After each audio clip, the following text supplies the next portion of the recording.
قدر بالا در یاد شي چې چېرته زه وویشتم او شهید شوم که نه بیا به ارمان وکړي.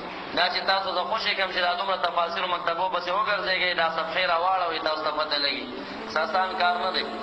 مولانا نادرشاه صاحب همدغه شان د دې مناظرې کولې په کور کې شهید. څوک یې غم هم اوس نه خوري، نوم یې څوک نه یادوي. خو دومره دا چې ارمان یې هر چا ته ورځي چې د ساتلو سړی و رانه بې ځایه لاړ. چې غلام حضرت مولا دنیا نه لاړ، دا مدرسینو پسې به مدرسو ته بیا ورځي ښه، بیا به ورته وایي راوځئ مناظرو. غلام حضرت مولا به قبر نه راپورته کېدی نه شي چې مناظره ورسره وکړي. او مولیانو کې قوه د مناظرې نشته، څه به کېږي؟ الا شذر نظر یو هم یوخو، دا ځان ته فن دی. 152 حوالې ما سره په توسل پرتې دي ښه، زه تاسو ته په هغې کې نیم هم نشم ویلی.